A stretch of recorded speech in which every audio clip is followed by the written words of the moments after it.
57. You are here on the livery of Alistair Crowley, technical livers of the Lemaliberos, figura lavi, trace libaros, figura lavi, sidebar, metadata Alistair Crowley, libers, liberos, figura lavi, concordance Alistair Crowley, libers, liberos, figura lavi, Alistair Crowley, libers, liberos, figura lavi, liberos, figura lavi, libers, liberos, figura lavi. The law of the strong, this is our law, and the joy of the world. Do what thou wilt shall be the whole of the law. Thou hast no right but to do thy will, do that, and no other shall say nay.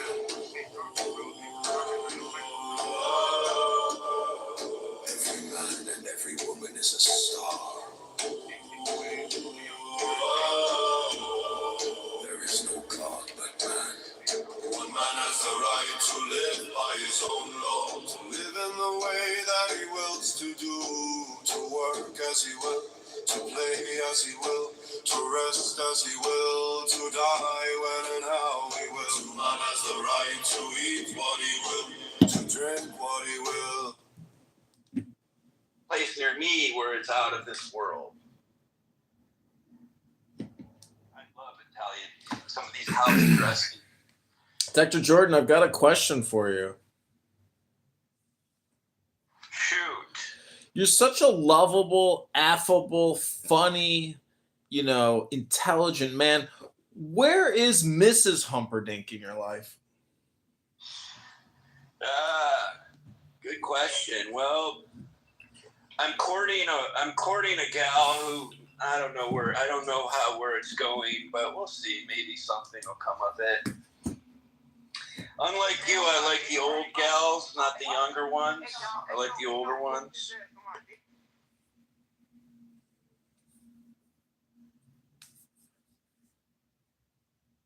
Like Dippity is way too young for me. She's like just youth, as far as I'm concerned. Whatever. I think we're the same age. We call you jailbait Dippity. Mm-hmm.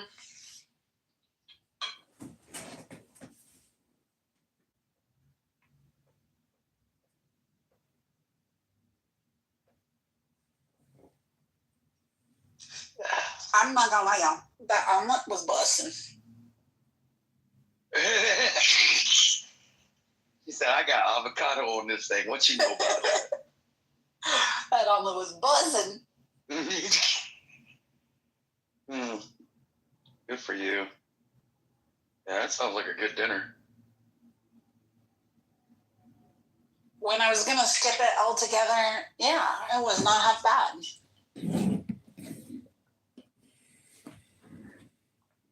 Are my dogs in the house? Who let the dogs out? There's Georgia. And it was so quick. That made it even better. Cornbread. You in here? Oh, good girl. Right, you're in the house.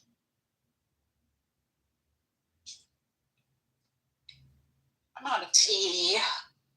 It's a bad thing.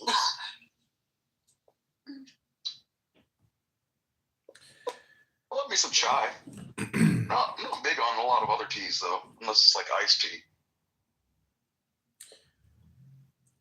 I've been creating AI music on Suno. Usually I like to come in here and say, can I get 60 seconds to read a poem? Well, I've upgraded because of Suno, the fastest growing AI music app in the world. And I am one of the #1 Suno music publishers, taking the world by storm through my AI promptings and poetry. And I want to thank you all for helping me achieve this high mark of music, production, and creativity. Without Dippity, without the snatch, I never ever would have come to this brilliant, genius, fortuitous moment of Suno. Aww. Yay. I don't know why, but I kind of like being a part of that. Hey, Deputy, do you know the secret to making a fluffy omelet? Whip, and whip some more. That is actually one secret, and you are right. Getting that air into the egg is important. You whisk, whisk, whisk until your wrist is weakened. No, there's another way. Pancake batter? Nope. You have two choices. What? You can use 1/8 of a teaspoon, this is for one omelet, of baking powder, or 1/8 of a teaspoon of cream of tartar. And that will make your eggs fluff. I love it. Violently fluff. Okay, hold on. I gotta send myself that so I don't forget, because I love me some fluffy eggs. And I will repeat that. You know, when I make an omelet, it's all in my wrist. The way I manipulate the pan, and then I curdle it, and I let the egg yolk just, pocket, and then I move it, then I pocket, then I move it. And then then I do a flip. And then I curl it back to the side of that pan. And then I take my cheese out, place it all over, and then I delicately fold it. And it's so fluffy. Joe, did you say 1/8 of a teaspoon of cream of tartar? Or baking powder, 1/8 of a teaspoon. You could make a mistake and put more than that in. It doesn't hurt it. Okay. 1/8 of a teaspoon is cream. I have that measurement, believe it or not. Yeah, I believe it. It's crazy. Right? Hey, Abby. I probably am a little bit heavy-handed when I do it, so mine is probably more like closer to 1/4 of a teaspoon. Yeah. Hey, Abby, I added you on Facebook. 1/4 of a teaspoon. Hey, Abby. You have to ration your cream of tartar and your baking powder. I made an omelet. And like just anything omelet? I mean, is anything specific inside the omelet? Yes, it was a purple onion spinach omelet with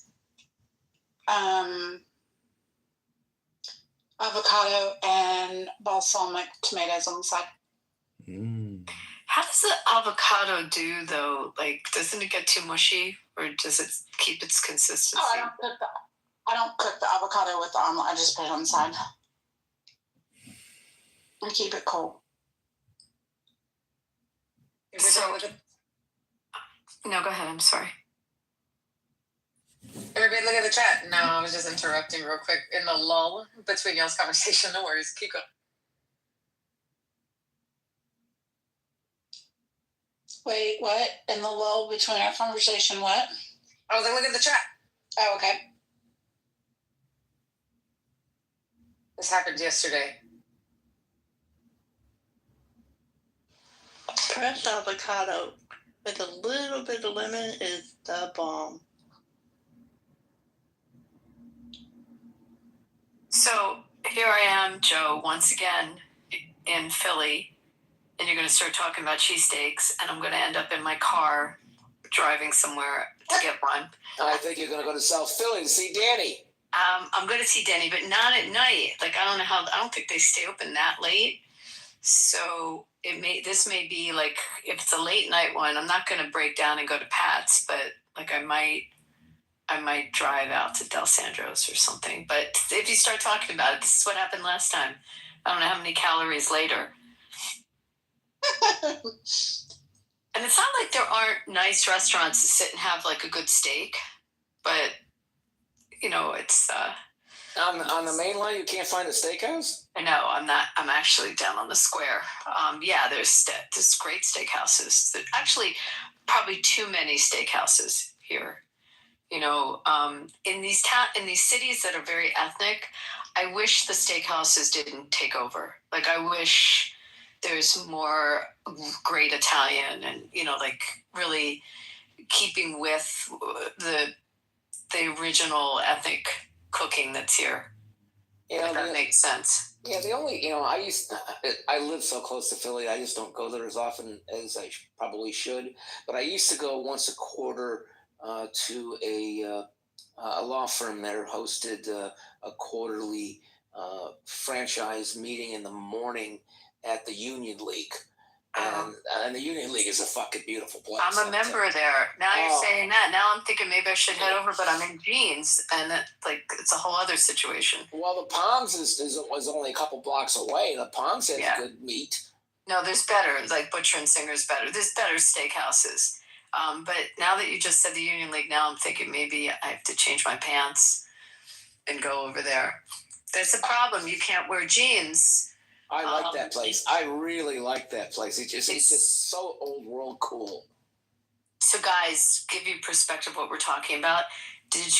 I'm sure most of you saw the movie Trading Places with Dan Aykroyd and Eddie Murphy. Mm-hmm. So do you remember Dan Aykroyd, like, is a member of a private club and they strip him of his membership, and you remember, like, this very austere old club? That's the place we're talking about. They actually use the club for the movie. It's a Gothic building. It looks like a castle near all these modern buildings, and it's called the Union League. Is when the Civil War was on. That's where they did the conscription, and people signed up to be in the Union Army, and it was the Union League. And Abraham Lincoln slept there, so to speak. I mean, literally was there. So, and it's this private membership club. But what's cool is I can use other clubs around the country with my membership. I just always forget to. But they did put a restaurant on the roof that you can go in more relaxed clothes. The dress codes, though, are a pain in the ass because people don't dress like they used to. Especially West Coast people were in jeans all the time. Yeah. And I do, Abby. I dress properly. Wasn't there something that just happened in the news with the Department of Transportation telling people to dress well when they travel? Yeah, but they just, I thought it's like a recommendation. It's not like it doesn't sound like a rule to me. Do you guys dress when you travel? I do. It depends on what I'm doing upon arrival. I mean, I don't mean dress formally, but I think what he was saying is don't go in sweatpants. You should wear a collared shirt when you're on a plane, and God's sake. I do it strategically, Abby, because I only like to do a carry-on. So I wear a jacket. I wear either nice jeans or dress slacks. And that's part of what I'm wearing while I'm where I am, so I can mix and match shit, and I don't have to I can just do a carry-on. So it's more strategic than anything else. I would never leave the house with sweatpants on. And if I do, there's like a fire or something in my building, I evacuate or something. That's the only condition. I would never. I couldn't imagine. I think it's disgusting when I see it out in the public. Like, where you go in a Walmart? The only place that's acceptable is Walmart. Ugh.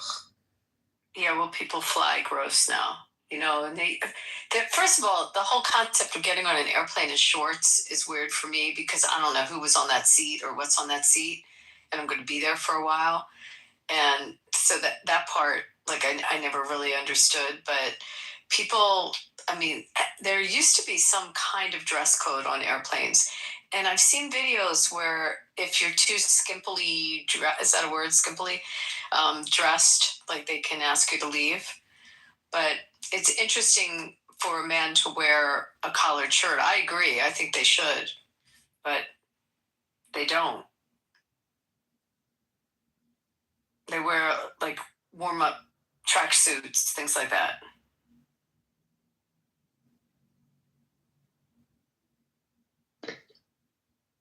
Oh no, I kind of like to be comfortable on a flight. I get it. In my dad's generation and his dad's generation, men would dress up in suits and have a hat and if your suits and your blazers and your slacks are not comfortable and they're your nice clothes, you're buying the wrong clothes. You got a really shitty tailor. Oh, I don't have a tailor. I mean, can't I just wear a pair of khakis and a button-up shirt? That's great. If you fly in that, that's great. That's like perfect. As long as the khakis aren't pleated, you only can do plain fronts. Oh no, I am not that brave. Have you ever had to be on an airplane next to a stinky person? Yes. Yeah. I had a Rastafarian next to me one time, and it was awful. I'm just thinking about all the army soldiers that I was sitting next to on the C-130. I mean, that's kind of racist. I'm just saying. No, the stinky part was bad. I don't give a crap about the dreads. Yeah, if you don't have good hygiene, man, that's the dreads is what smelled. I've been or the around fact that you didn't put on deodorant. I've been around other Rastas that had dreads and they did not stink. You know, No, I was on a flight. I was on a flight, a long flight, leaving Hong Kong, coming back to the States, and there was a guy. I don't want to say what his nationality was, but he wasn't from Hong Kong and he wasn't from the U.S. And he stunk. Like the BO was so bad, and he stunk up the whole. It was a business class section of the plane, so it's like. It was the upstairs of the Cathay, the way they used to design it. So Cathay Pacific. Yeah. So it's basically like a small cabin because you're not in the big cabin, and it's a small space relatively to the rest of the plane, and it was so disgusting. It was so horrible. The flight attendant. No escape. Well, the flight attendant had a can of Lysol and was like spraying stuff down. I mean, people were gagging from this guy. And this was what, 12-hour flight, something like that. Oh, that was the worst. The thing that saved me was Ambien. I just like went out and didn't have to smell them, but that was the worst. It was so bad. Better living through chemistry. That sucks. I can only imagine. So I will say, Abby, like I flew Cathay Pacific business class as well from New York to Hong Kong, and I've never like nobody smelled, But you know what I'm talking about? It used to be. I don't know how. I haven't flown it in a long time, but they used to have the upstairs. So it was what the 747. Yeah, the A380. Yeah. Or the 747, yeah. Would be the 747. So the upstairs was like a smaller area. So anyway, you could really smell the stink. Was the point? It was just horrible, and it like you can't kick them off. We had already taken off. But I guess I wonder if they could remove someone if they really stink. Well, that's where I request a seat in business class or. This was business class. That's the problem. Then I want to go back to sitting in regular. I think like that was one of the things I always wanted to do. Abby was on a 747 British Airways flight, doing the business class in the upper deck. It was pretty cool. Yeah, some of the A380 configurations had only premium on the upper deck, and so they clearly segregated the two. But that's my point. There wasn't a lot of room for the air to flow up there. Yeah, the British Airways 747 was the upper deck was business class. Yeah, it's true, but it was a different design.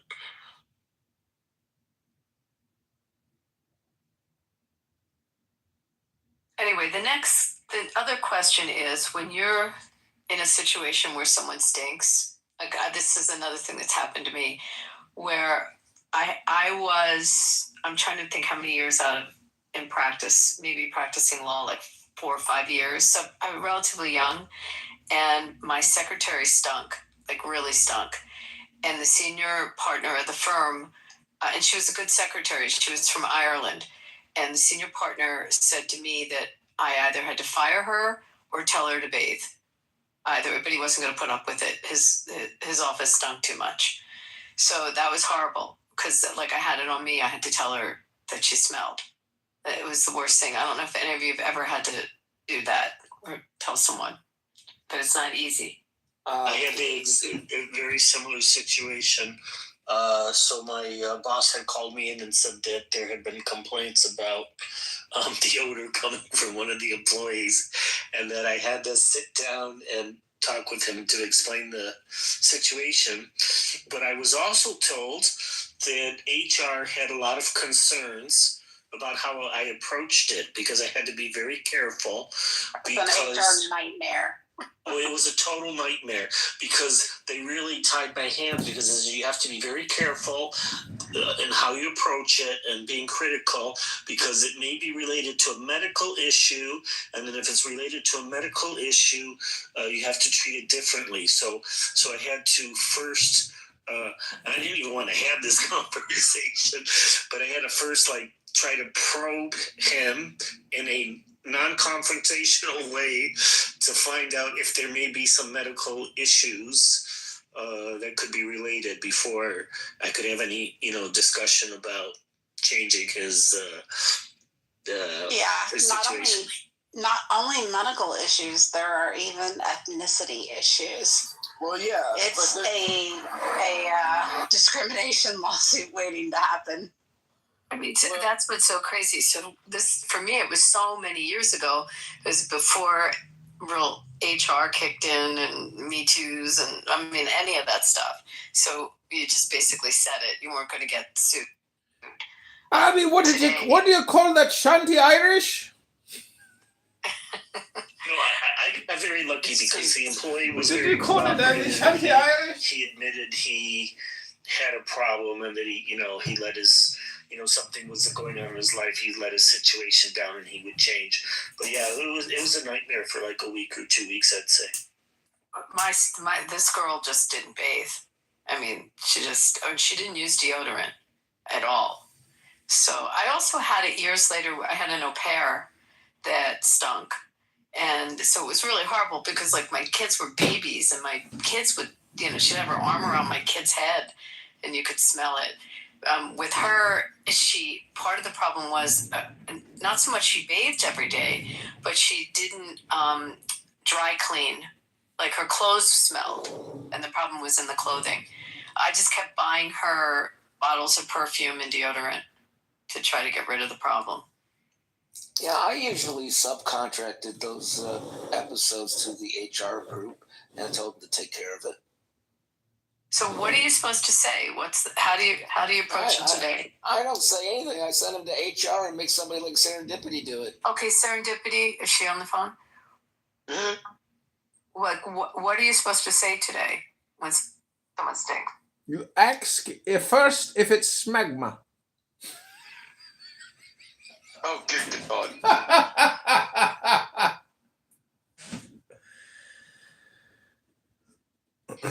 I remember what they told me is that first I had to delicately dance around the issue if the person had any types of medical issues that we needed to know about or should try to address or whatever. Another reason to subcontract and outsource it to the HR department. They can do those delicate things. And also it creates neutrality. You don't have to have any kind of awkward situation with the people that you work directly with. The HR department is already despised and hated, so it all works out for everybody. Let's not forget that we are in a room called Got Snatched. And so sometimes ladies claim that they don't need to use soap because that would upset the biodome of their flora. Now, ladies, I challenge you. Is soap necessary in the snatch? All right. Now I'm out. Yeah, I'm done. Yeah, don't put that on me, Ricky Bobby. Yes to soap. Don't be. I apologize for the intrusion. This is Clubhouse HR. Is butterfly making anyone feel uncomfortable? smell your schmegma through the phone. I think everyone.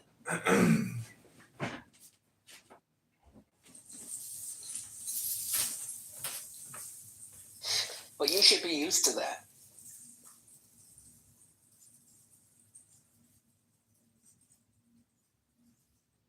So I will tell you that I do carry, whenever like I'm in stores and they give me all the samples of the perfume, whenever I get like especially because I travel in the Middle East a lot, I'll get samples of like the heavy oud stuff that's really strong.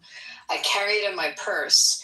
And when I'm in the casinos, you get heavy smokers and it's gross. And you just got like heavy smoking on you. I will spray disgusting oud perfume all around me to like be off-putting to the smokers. So that's definitely something I do. Maybe you should start carrying snuff or smelling salts. No, I want. I mean, they've screwed up my airspace. I want to do the same back to theirs. Oh, well, that's okay. You could do that too. I just think in addition, carrying smelling salts or snuff. But with all due respect, if they're smoking cancer sticks anyway, they don't care what your shitty perfume smells like. Exactly. But sometimes they, I'll see them sniffing around like, what is that disgusting? And it's oud. Like, I don't know if you know what that is. It's just the strong perfumes. But it does, sometimes it will ward away the evil smokers. Abby, I was in San Diego once and Wait away smokers from where? Abby, I went out on this date with a cool chick who worked in the casino industry, but she lived in San Diego and she worked with casinos or private like casinos in the San Diego area. She was technically like a hostess, I believe. No, there are lots of, there are Indian tribal casinos near San Diego, or near like Temecula and that area. Pala, I forget all the names of them. There's California's got a bunch of casinos, but they're tribal. So that's probably where she worked. She lived there. That's right. Docs. Docs. David, when was the last? I mean, I'm just saying, if you're sitting, like if you're at a slot machine and the person next to you is like driving you nuts with tons of smoke, that is a method, the perfume method. No, I bet it does work, but I'm just like thinking, man, some of the smokers that I've run into, I'm like, if you can't smell yourself, you ain't smelling shit, because they smell like a burnt ashtray. Well, Nick, can I ask you a question? Like, what perfume, or not perfume? What smell do you? Get it out, David. The lingering cigarette smell that will follow all of these people to their grave. That was the best David Bobadilla question ever. David's whole question. What The smell? operative word, Nick, is acrid. That's what stale cigarettes smell. Yeah, but as a male, right? Like you don't have perfume. You have Cologne? Yeah, cologne. Yeah, there you go. You can buy cheap Oh, cologne man. at CVS and you're all set. David almost didn't complete a sentence again. Oh, I'm so glad to be here to help Yeah, you. but David, putting cologne on a smoker is kind of like polishing a turd, right? It still fucking stinks, dude. Doesn't the Park MGM have a smoke-free casino? Yeah, The we're starting to Park have. MGM is all smoke-free. Yeah. We're starting to have more and more of the newer properties, but that inside little Vegas tip, if you want to play a looser area of slots, you're probably not going to go to one of the newer properties to do it. Just saying, you're going to go where people have no teeth. They're probably, most of them are meth addicts, and Those are customers you're talking about, Abby. I have, but I think inside tips. I think the Plaza has some dedicated smoke-free slots. So. Yeah, there's smoke free, like a lot. That's like a newer thing, but remember for us that like if we just go out to get a drink at a local bar, David needs a drink free. Is there a drink free casino for David? Well, there is the plot there. First of all, My favorite. Okay, never mind, guys. Good one, You're David. saying the plaza downtown? That's actually owned by a really great Jewish guy. No, I was thinking like I'm gonna tell you. the plaza in New York City. Oh, the old plaza, the Plaza Hotel you're talking about? Was that owned by like Donald It was Trump? owned by Trump, yeah. Yeah. We used to go up there when Trump had it. He had the casinos, and my friend Rogers, who was president of one of the Trump properties, his wife and I used to go up, and we got, they would give us comp beautiful suites there, and it was popular. A lot of Atlantic City people would go up there. Then they had the Trader Vic's was in that property. I don't know if you know what I'm talking about, but it was like this fun restaurant Tiki that bar. used to be there. Yeah, and the Oak Lounge, the Oak Room. It was great back then. Trump had it for a while. What is the restaurant with the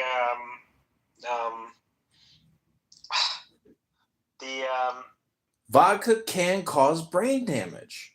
No, there's that one restaurant with the Vodka can cause memory loss. It's amazing, isn't it? What is it, David? Try to say it. Sounds like it's the Rainforest Cafe, like that thing. Like I'm talking. I'm thinking. Antibiotics. Antibiotics. No, wasn't there Okay, I remember like going to Atlantic City and there's a Rainforest Cafe. Yeah, I mean, yeah, but that's not the. We're talking about the plaza in New York. You're talking about his Plaza Casino. Which one are you talking about, David? They're two very different places. Well, the plaza in New York, I've been there many times, and I would. I remember going to like to get tea service, like in what is the name of that? Those are called vodka flights, David. The high tea, the name of the room in The Russian tea room. The popcorn. Yeah. Like I've done that many times. Yes. David, do you like flavored vodka? I have a question. Are casinos exempted from the indoor smoking rules? Yeah, you can smoke in the casinos, and you can smoke. But you're talking about like buy food operations and stuff. You can smoke at the airport in Vegas. Yeah. I guess we call them the Kevorkian rooms, the places that you go to smoke. When you can play slots in the airport, those rooms. I guess I never paid attention. Cigarette smoke doesn't really bother me. I don't like it. I don't like smelling like it after I'm around it, but it doesn't really bother me. We smoke cigars at the casinos. Joe, don't you know the saying? If she smokes, she pokes. I'm smoking a cigar right now. My mom, back when you used to have smoking sections in restaurants, my mom used to say a smoking section in a restaurant is like a peeing section in a pool. What about funny? That's a good one. That's pretty good. I like that. What about the smoking section on a plane? Like, how bad was that? Well, it was terrible. I'll tell you the funniest one I ever experienced. I went to Poland. Oh God, this is a long, long time ago. And I went on Lot Airlines, which I think it's still flying. It was their airline. And the smoking section was one side of the plane and the other side wasn't. Like in American planes, usually smoking was up front. If I remember, as a kid, the smoking was up front, or like smoking was segregated. So either it's all the way in the back or it's up front. But on the Polish one, it was the left side was smoking. So go figure that out. So I was when I was in Qatar, and there was a smoking room. I remember like every time I fly in Doha, there was be like a smoking room. We have smoking rooms. So Vegas has smoking rooms at the airport, and in the smoking rooms are slot machines. David, what did you go to Doha for? I was He's there a spy. He's a spy. Allegedly. Well, he won't be able to write any reports with the amount of vodka he drinks.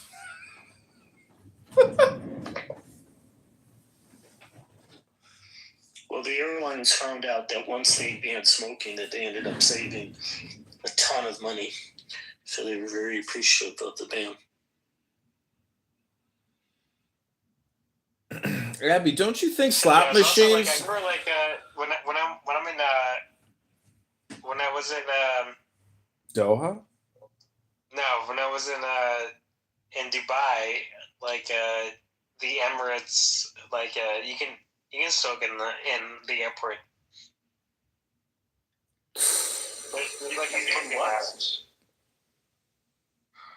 You can smoke in the airport in Dubai?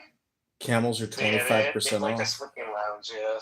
Oh, okay, I don't remember. Abby, don't you think that slot machines are basically just big cell phones? Don't you think all those losers that play slot machines, what they don't realize is they are putting their money into a giant video game, which is a huge cell phone, and all the lights and the dazzling. They're so stupid. They're like, that's why I say all communication is hypnosis. A slot machine is a perfect example of hypnosis.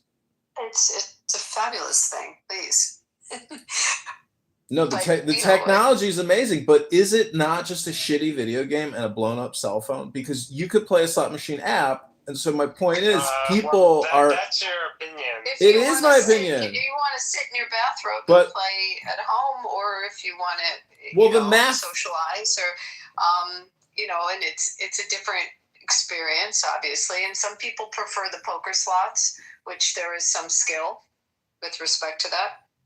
I mean, it's a social game, but people are, I think they have such low dopamine and low intelligence that there are losers out there that sit at a slot machine and think, because of the dopamine feedback loop, that they have a chance of actually winning and beating the odds, which mathematically, the law of large numbers, you're a schmuck. You think so? You think that people don't win? No, of course they do. But I'm saying if you look at the back of a scratch lottery ticket and you read the odds out loud, you'll realize that you have to buy 15 tickets just to break even. And then you're like, oh, fuck, I'm an idiot. What kind of an idiot even gambles? I don't know. It pays my mortgage, so I'm really happy people play, basically. Well, of course you are. You're higher up on the food chain. For some people. That's what I'm saying. It's entertainment and it's socialization. Guys, so there's nothing wrong with it. I'm just saying when I'm amazed. How many years, John, you're a smart guy. How many years have people been gambling in society? Oh, thousands of years, without a doubt. It goes back to and in almost every culture, correct? Yeah, dreidel. What do you think the dreidel is? Those are Jewish dice. Good point. In Asian society, it's like almost like religion. I think it gives these people like a few moments of a dream that, hey, maybe I'll hit it big and get the big jackpot. John, how many accounts am I going to have to friend you back on? For the love of fucking God, buddy, this is like a gamble. This Joe, is my video game. Something to eat. Thank you very much. I would rather play this game. This is why Abby's here. Abby would rather play this game on this app than, get dopamine from some crappy casino app. Why do you think I don't do both at the same time? Oh, maybe you do. So you're my video game now. This is cool because I don't even like video games, but that's all right. I just view every. That's like blasphemy. Hey, Abby, Some people like. Abby, where are you in Pennsylvania right now? Oh, you're in Matrix. You be David and be like, dogs. Well, she doesn't live in Pennsylvania. She's not doxxed. I'm kidding. Where did David go, anyways? He got tired of us, thankfully. No, there's a restaurant you have to go to. It's not that far. It's in Charlestown, Maryland. It's called the Wellwood, and it's originally an old honey lodge that Teddy Roosevelt used to go to, and John F. Kennedy used to go to. And it's just a cool restaurant with excellent food, and it's probably 40 minutes from Philadelphia. Well, I tell you, But Road. That's not Maryland. That is West Virginia, where that is. No, it's Charleston. Right on the border. No, the Wellwood that I'm talking about is in Charlestown, Maryland. I go there. It's about 15 minutes from my house. Well, maybe your house is in West Virginia and not Maryland, but I'm gonna have to check on that. Hey Joe, you got any extra gift cards? No, but I'll tell you something that surprised me. I went to Cirque du Soleil tonight, and it was a great time. But before the show and during the intermission, the drinks were all free, the popcorn was free, and the macaron, which is usually kind of a semi-expensive food, all free. So I was like, isn't there stuff? Usually the stuff that's very high margin, and they're giving it all away for free. My question to you is: the ticket was how much? $200 starting, give or take, correct? What is it? I don't know how much the tickets are, but well, I've been to. I was going to share a little bit about Vegas because I remember my first time going to Vegas was somewhere in the mid '90s. Yeah. That's when I saw Bush perform for the first time at the Joint at Hard Rock Hotel. And George Bush? No, Bush the band. Yeah, the '90s band. Gavin Rossdale. Not George Bush the band. That is funny though. That would have been hilarious. But I would not have paid for a ticket. Got a machine head. But I remember quarters dropping, $50 dropping, and silver dollars dropping out of the machines. And talk about how that could be addicting to the ears. Although the problem, I'm not a gambler. I had fun playing. I was the guy who would go to the shows and eat at the really nice restaurants and enjoy the amazing spas when I was in Vegas. That was definitely my flow. But I would bring I had a secret to the whole thing. As simple as this. I had whatever I was going to bring. If I was going to play on the machines a little bit, sure, I put a certain amount aside. So, for example, $50, right? That was my money to play with. And when it's gone, it's gone. So every time I won, half of what I won would go into a separate purse. And until I ran out of my original purse, I keep playing. And every time I won, I keep putting half of my winnings to the other purse until it ran out. Until the playing money ran out and the purse money stayed. And then I was done. So I'd always come out with at least equal or more every time. It was the safest way to play. It was kind of more like a long-term investment kind of type of playing. But God, I'd go to sleep and I'd hear the damn money ching, ching, ching, ching, ching in my sleep the whole fucking night. I swear to God, it was crazy. And I'm like, I could see how people could get addicted if they were, I could see how that sound would pull them in. Now it's a stupid little printout thing. But can you imagine having silver dollars falling out of the machine? Like, oh my God. I mean, I liked when the money was actually coming out of the machine. So that compared to some stupid app and playing some online thing, or going to an actual card table and playing. See, the card tables, blackjack was different. See, blackjack, I didn't want to waste my time. I was all in. If I had $50 and I decided that's what I was going to do, I just do $50 all in. And if I doubled it, great. I just put the $50 in my purse, the other 50 to continue to play with, whether I wanted to stay there and do another hand at blackjack. At least I had my original 50 already secured. But that was my game on it. But Vegas is interesting though. But I've been to a lot of the, I've been to Mystere, I've been to I did the Beatles one, I did the Chris Angel show. I went to I went to another one too. I can't think of it. It's the one that's where there's nudity, the naughty one. And at the time when I went, it was about $100. So I'm guessing it's about $200 for a ticket. That's why I asked you, Euro, how much the ticket. You know what? I looked it up. I looked it up while you were talking. Yeah. So the tickets were $400 a piece. So. Shit. They put up a lot. So they're literally 4 times the amount. So that stuff you're getting is not free. You're paying for that. That's pretty much it. Well, yeah. We weren't getting food back then. We weren't getting all those. Drinks. You were not getting free drinks. But I tell you, it's a really nice. It was really nice. Drinks. No charge for the drinks and no charge for, like I said, they had like different types of pastries and macaron and popcorn and all kinds of fun stuff.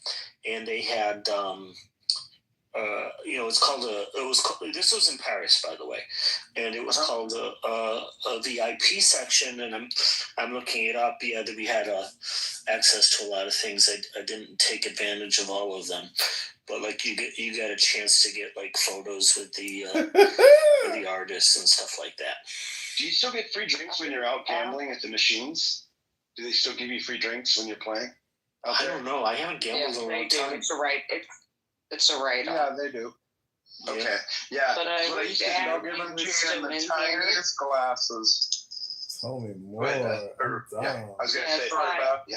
I was just going to say, I wish Abby was still in here because, like, you would find all of us walking down through the tunnels from hotel to hotel so we don't smell like marijuana when we walk out. Because if you go to Vegas now and you're trying to get down the street to another hotel for a conference, you end up smelling like weed, which is, to me, quite embarrassing. And I don't even smoke weed, but I don't want to smell like that shit. Allegedly. So you'd find us down in the Rivers tunnels eating some. Casino.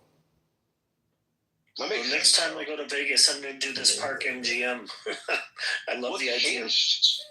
Rivers Changed a Casino lot. I got married at played. the Bellagio in 2001. I got married at the Bellagio. We had the whole kid and caboodle. We had our wedding, our after wedding party, whatever you want to call it.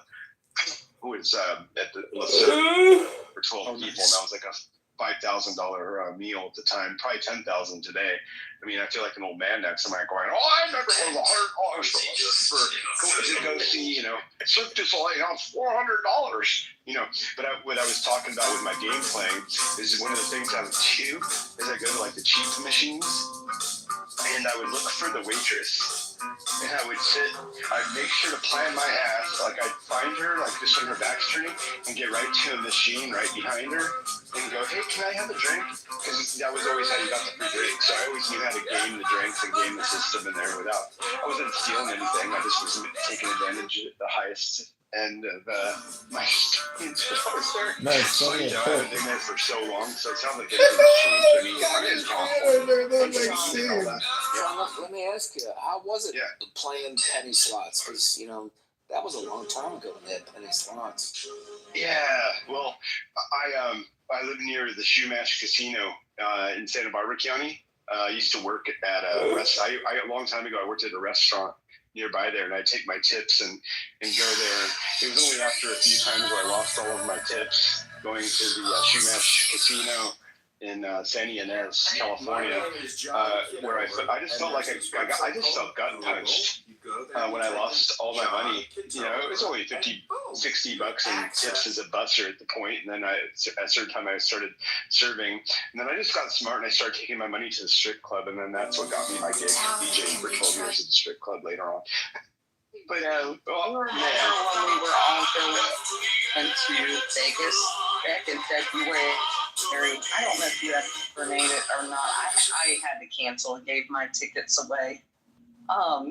Or well, not tickets, but my hotel reservation. Because I wasn't paying Grant any money.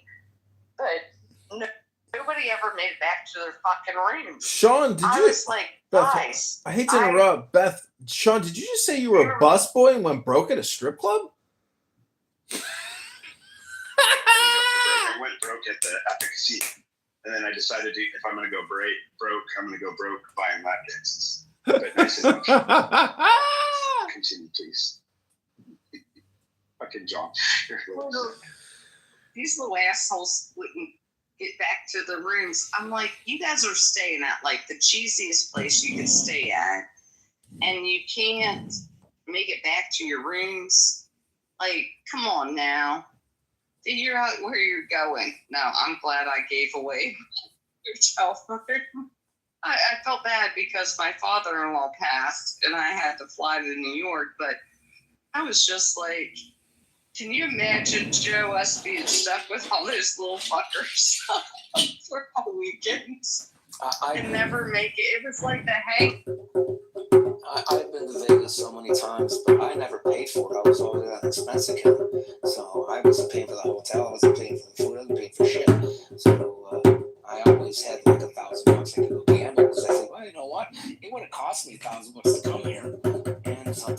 someone with money. Sometimes I didn't, but I never paid for shit. Well, you know what the biggest Jewish dilemma is? A free ham sandwich. You know, free stuff in Vegas back then. I don't think it's as free as it used to be, though. Like back in the 90s, at least, as early as I can recall, in the 90s, I was literally 17, being able to get drinks. Because I just knew how to move. I guess, I don't know. I just moved. I was always dressed nice at the blackjack table, and I been gambling for a while, and what do they call the guy that's watches all the card players? Joe, is that what people call people who think they can count cards? I don't count cards, but anyway, the guy in charge would come over and said, "Would you like to have dinner?" And he just would eat dinner at a fine dining restaurant. It was awesome.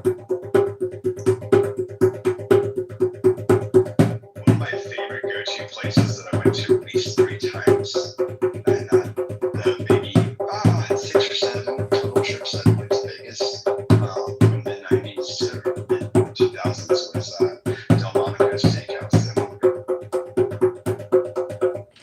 What do you usually get? A New York strip? Something.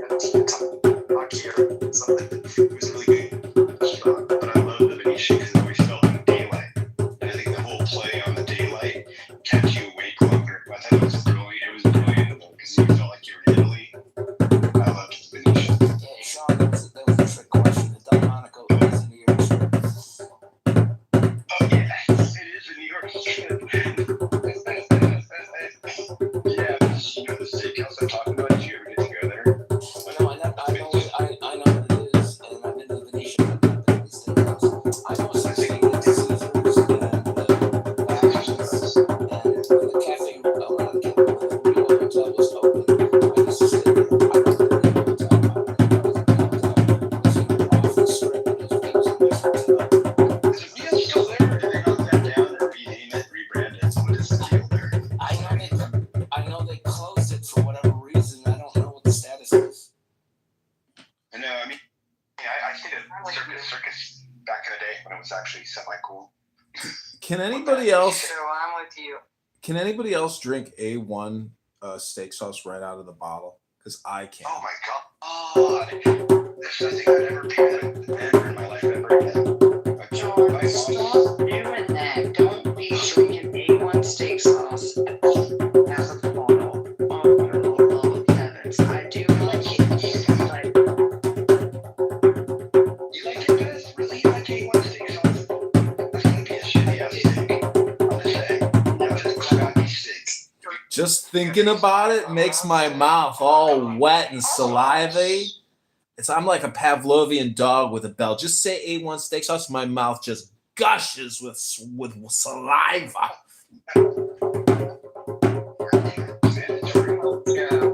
what I agree with. I actually really did like Bally's.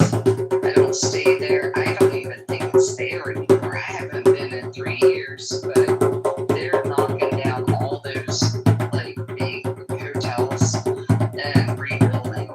But no, Bally's used to be my go-to. And then I love me a play bake. So it looks like Dorito is going through a major renovation, but it is still open during the renovation.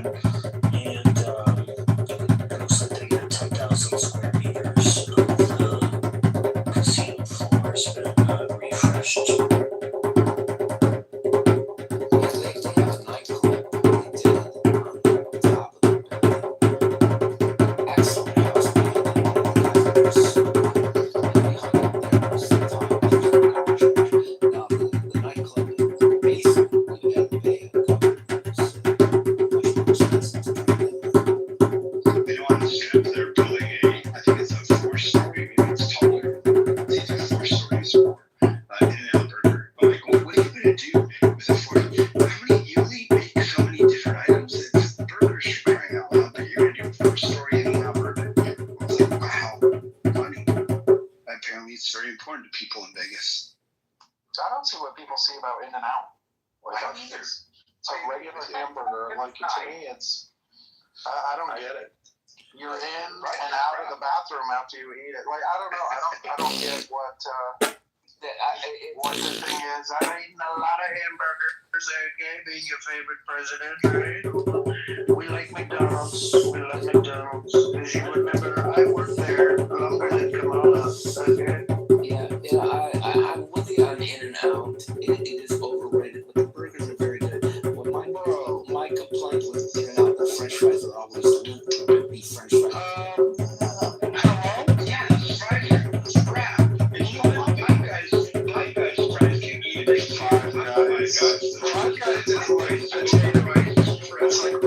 They turn their fries into like grease sponges. So where I live, the burger places are often 3 stories or 4 stories. I know the Five Guys it's at least 3 stories. It might be 4 stories. Plus, it's a lot of dude. Now that's a tasty burger.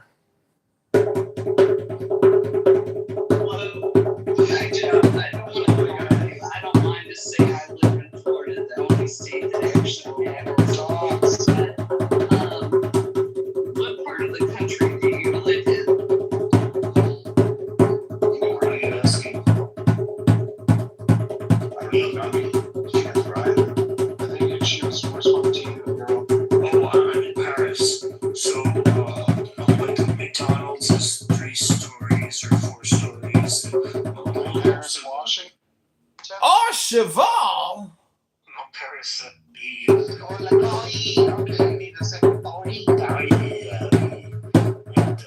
it's not unusual at all for fast food places. Girl, how would you say the body odor is in those places?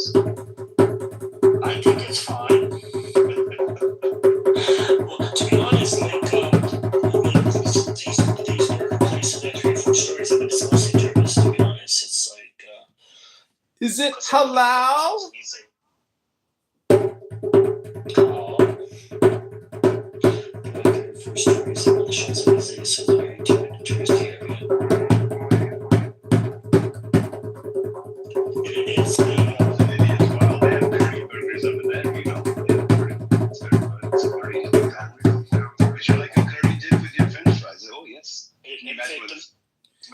Can I get the garlic butter naan with my chicken mukmi? It's actually the most profitable and most visited McDonald's in the world. So I am not surprised. My grandparents went to, I don't know why, Keystone. I have no answers to this day. My grandparents took a trip to Moscow back in the early 90s. It was sometime around when the McDonald's first opened in Moscow.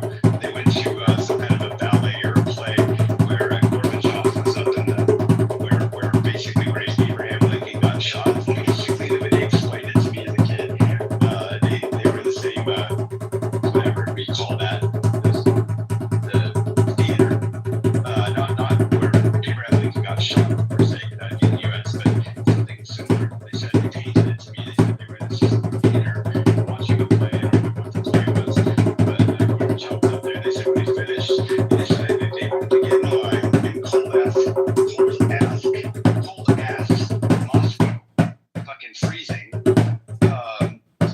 being 4 blocks down to eat at McDonald's, and then they said it was absolute garbage. I don't know why.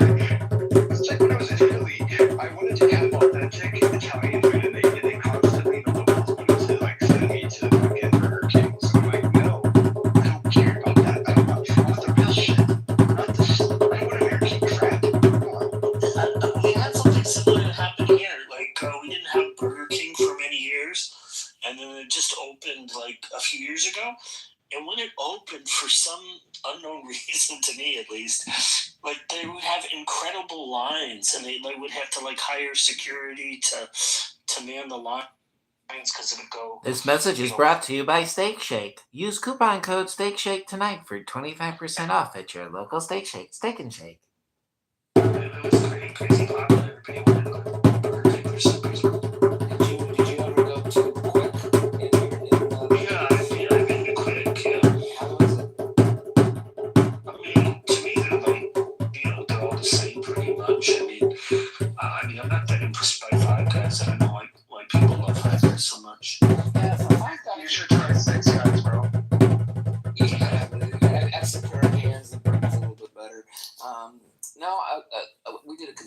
job for quick. Never mind, I could say. And it was an interesting engagement. We charged him a lot of money, and we were because I went to Hardy's and Carlos Jr. We didn't have anything in Paris or in France or Belgium, so it wasn't a conflict, and they wanted to pay us money, so we did it. Joe, you know that show, Restaurant Makeover, Joe? How much do you think, psychology and attitude plays into the makeover of a restaurant that's failing, Joe? A lot, and almost all of them after they make them over fail. They just did a show back in July here where I live in Havertons, Maryland, and I haven't watched the episode yet. And the restaurant is doing worse after the makeover. I was gonna say that's one of the burgers that I kind of liked was when I've done the Gordon Ramsay burgers. I thought that was actually a really good deal.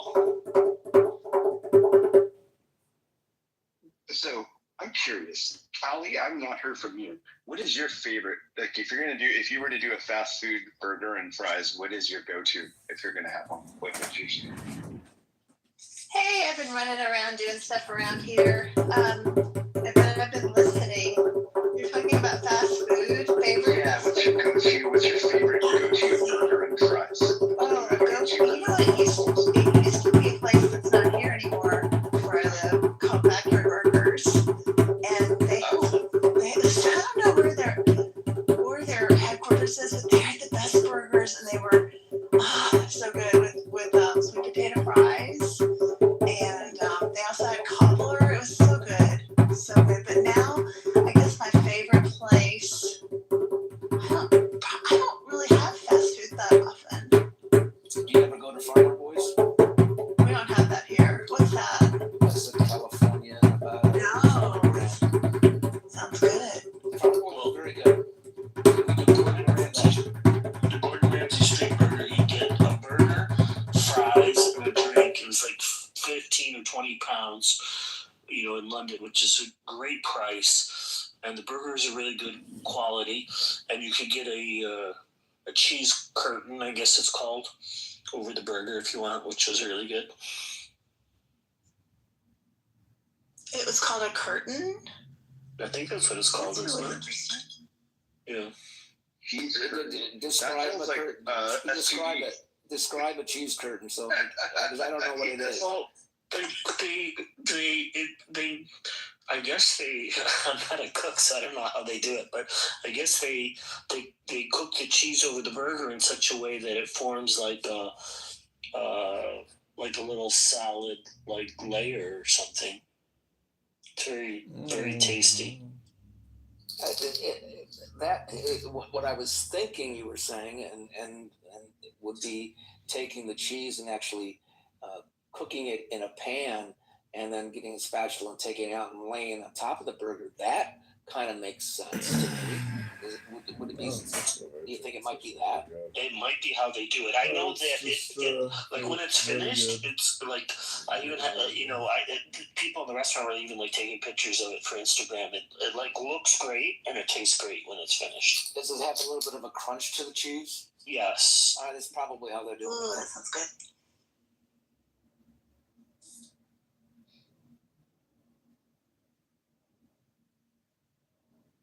I guess nowadays there's this Greek place close by that I love their grilled chicken heroes. Like I love those, the tabbouleh, and sometimes I'll get their fries. And you're on the West Coast, Kelly? I'm on the eastern side of the country. Oh, okay. All right. Then I'm on the East Coast, obviously, in Maryland. Too much of a high. Oh, you are? Oh. Yeah, I'm in Maryland on the Chesapeake Bay. Oh, wow. So I looked it up on the internet. Cheese curtain is melted cheese that drapes over the sides of the patty, forming a soft curtain effect. Oh, wow. Okay. I learned something, and it sounds delicious. It does sound good. It kind of reminds me of like a blooming onion, but you know what? I'd rather just go for onion rings rather than a blooming onion. You ever heard of a blooming onion? Yes, I've had them. Never had it. They're like grease bombs at Outback Steakhouse. They are, exactly. That's exactly. That's You see, you read my mind. That's exactly what I'm talking about, Joe. Yeah, we don't. I don't know where I live. Like a lot of the fast food joints don't survive here. The new thing that's coming in is okay. So we had like we literally got destroyed. We had like 4 different businesses that opened up offering hot chicken. The only one that's still surviving here is Dave's Hot Chicken and Jaybirds, which is definitely California, Long Beach originally. With Jaybirds. Dave's started during COVID. Right. They built like crazy, and they just got bought earlier this year for $1 billion. Oh wow! Jeez. So the new trend. What is the new trend? I just got my hair done, and my hairstylist just telling me about it. Shit! I can't remember now. I know that we were talking about Lululemon. We were talking about fitness wear, Lululemon and Athleta. And I was saying I'm shocked that our city has not gotten a Viore retail store for fitness wear. But yeah, it's interesting to see how these things come and go. But it's amazing how much money they can sell their businesses for and make a killing out of. We had a winery that just Dow Wineries. They just sold their winery to some corporate person, which is going to destroy the quality of the wine. I promise you this. Their bottles were average. Basically, their tastings were not average at $50 to $75 for a tasting of like 4 wines. They just sold their winery for $1 billion, which is pretty damn insane for a winery and stuff. Oh, they must have David Bobadilla's address on file. Sean, I'm not sure that it's a guarantee that the wine will always go down. Because some of these large liquor groups make some exceptionally good wines. I mean, Mondavi is a huge conglomerate now. I know they're terrible wine. They're absolutely terrible. I'm a wine snob. Well, so immediately, Mondavi is crap wine. Some of the Mondavi is still good. The higher end stuff is still good. The CK Mondavi, which is not very good, it's like 15, 20 bucks a bottle. I had what is it called? Ascension. I have a picture of it. I'll find it. Ascension Napa Valley Friday at a fine dining restaurant. And, that, in a normal restaurant, $200-300 a bottle. At this restaurant, is run by the students at the University of Delaware. They run a fine dining restaurant, and the food is really, really good.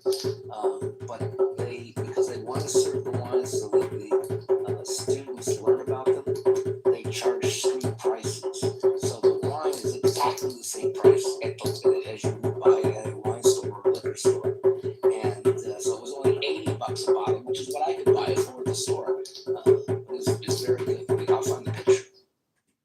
We have I don't know if who's familiar. Wait, Sean, before you say that, David, do you like Pinot Noir or Cabernet Sauvignon more, David Bobadilla? It's not like a choice. They're both really good. It depends on the make, taste. It has to do with a lot of things. It goes down your throat, if it burns your throat or not. A lot of it has to do with the tannins, it's high in tannins. That's why you get that throat burn. That's terrible wine. Anything wine that makes your throat just where you feel like it's bitter in your mouth. But if it's smooth and it tastes good and it improves the taste of the food, it's always a compliment to it.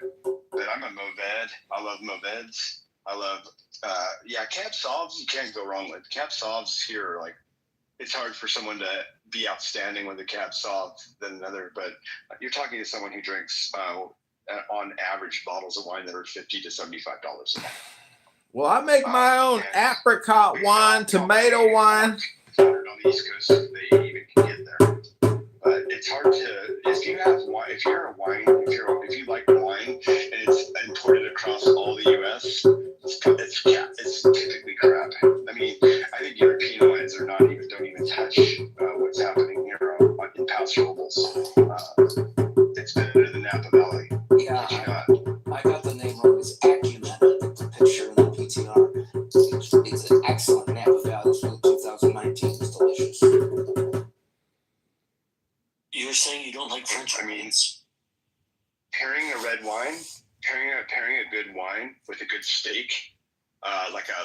honestly, like the grandfather of reds would be, Cab is like the son to a Cobb Franc. Cobb Franc is the grandfather to a Cab Sauv. When you go into Moeds, that's like that'd be the grandson to those. It's Give me a DOCG Chianti any day of the week over. I would go like a Pinot Noir butterfly before I ever went Cab Sauv. Like Buttercup? Did somebody say Buttercup Pinot Noir? That's terrible. That's terrible, right? I have a cellar full of fresh wine, and I love fresh wine. Yeah, that's what I was gonna say.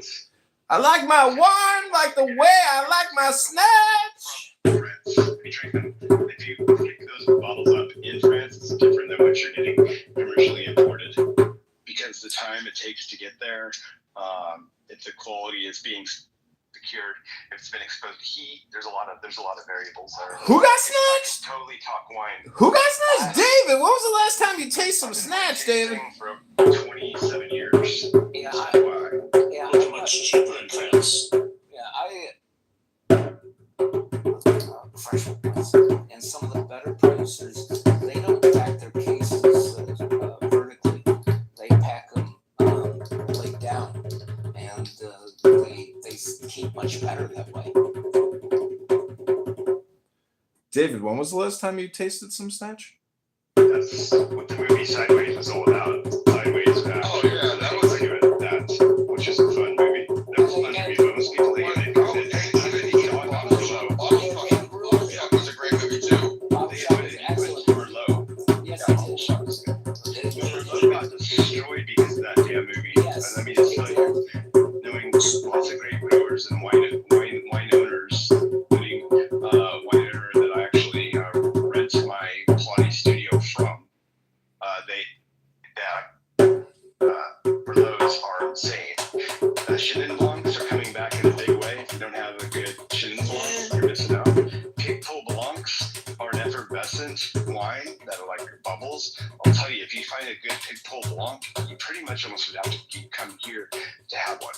Tannats, yeah. They're excellent. Yes. They're excellent wines. Tannats are delicious wines. Mostly a blending grape. Even the ones that are 100% Tannat, if they're good, they're excellent. When we just one of my favorite out of the bottle show, they don't even have to wait for 10 years or be blended with anything here. All this wine talk is making me thirsty. Oh yeah. No, I'm telling you right now though, like one of my favorite memories is like in Napa Valley with me and my mom over at Sterling Vineyards, right there at the top of the valley, and like overlooking all the vineyards. Like man, there's so many good wines. Like I would have to say my favorite wine that I can't get here in America was when I was in Germany and I got exposed to ice wine. You ever get any of that? Like, but the same bottle I can get for $30 in Germany is $300 here. Yeah, there's a whole Columbo episode where the whole murder revolves around solving it revolves around the quality of the wine and how to tell when a wine's been spoiled and not spoiled and all these other things. Pretty wild.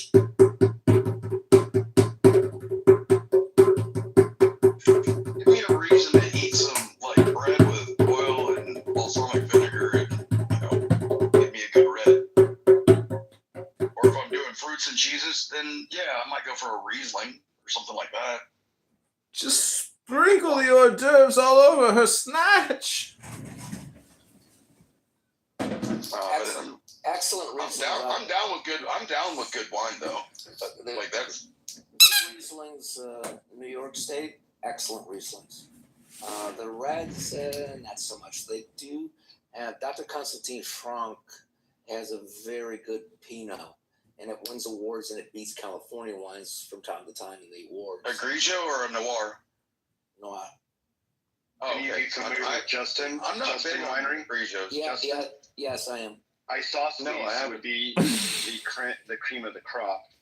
The bottles run anywhere from 180. And it's not because of the price; it's because of the taste and the blend. the isosceles. But a lot of people don't know that Justin actually is owned by the Wonderful Company. So if you're familiar with Pop, Oh no! same people are the owners of that, as well as Fuji Water, as well as Justin. That doesn't really come from Fiji. Sean, let me ask you this, Sean. Yeah. What's up? A moderately priced Napa Cabernet Jordan. Have you had that? I have. It's had excellent. Jordan. Between $40 and $60 a bottle. Not bad. It's excellent wine. Yeah, I definitely. I don't know complain. why I can't. Like Merlot and Cabs, like between the two or Moscatos. I don't even know why I hate Moscato. Like, all the sugar. Dude, I want it to be like I said, the good DOCG Chianti wine. Like my mom took me like the Chianti Hills in Italy back in 2004. We spent like months eating gelato and drinking vino. But dude, like, man, I want it to like have like that full bouquet when I'm drinking it in, and when I breathe out, I want it to feel like the desert is leaving my face. Like, you want the desert to leave your face? I love me a good dry wine, man. I don't like sweet wine. Yeah, I like dry wine too. I'm right with you on that. Sean, I do like dry wine. Sean, what's your opinion of the Italian Super Tuscans? I haven't had a lot of Super Tuscans, but I'm picky. It's like I'm picky with those. Is like I'm picky with Chardonnay. I think a lot of Chardonnay tastes like shit.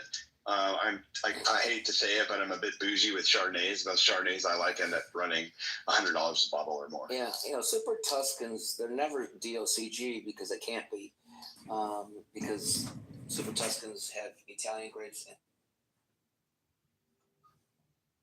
These states are the least likely to be audited. Man.